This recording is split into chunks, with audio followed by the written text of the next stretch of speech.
အားလုံးမင်္ဂလာပါကျွန်တော်နာမည်ဒါတော့ဆိုင်ပါကျွန်တော်ဒီစီးချိုနဲ့ပတ်သက်ပြီးဆွေးနွေးတင်ပြချင်ပါတယ်။နောက်စီးချိုယောဂ2မျိုးရှိပါတယ်။ type 1နဲ့ type 2ဖြစ်ပါတယ်။ type 1ကကြတော့မုတ်ချိုအိတ်ထဲက insulin မထွက်တဲ့ယောဂဖြစ်ပါတယ်။ type 2ကကြတော့သွေးထဲကအချိုဓာတ်တွေကဆဲထဲကိုမဝင်တဲ့ပြဿနာဖြစ်ပါတယ်။အဲ့လိုမျိုးရှိပါတယ်။ type 1နဲ့ type 2မှာတော့ type 1ကတော့ပူပြင်းထန်ပါတယ်။ type 2ကတော့အဖြစ်ပူများကြပါတယ်။စီးချိုကြစေ2မျိုးရှိပါတယ်ကျွန်တော်ရေဘူးအဖြစ်2မျိုးခွဲထားပါတယ်နံပါတ်1ကကြတော့ထိုးဆေးဖြစ်ပါတယ်နံပါတ်2ကကြတော့တောက်ဆေးဖြစ်ပါတယ်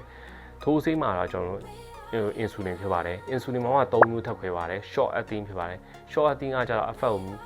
မြန်နဲ့လက်ချက်ချင်းရတာနံပါတ်2ကကြတော့ intermediate acting effect ကိုပုံမှန်ရတာနံပါတ်3ကကြတော့ long acting လို့ခေါ်တဲ့ effect ကိုနင်းနဲ့ကြာရတာဖြစ်ပါတယ်စီးချိုကြစေအများကြီးတွေမှာကျွန်တော်ရေဘူးက3မျိုးဖြစ်တာနံပါတ်1ကကြတော့ insulin system ကို short ချစေတယ်အဲ့တော့ insulin system ကို short ချလိုက်တဲ့အတွက်တော့တွေးရအချို့တဲ့နေရာဆဲထဲဝင်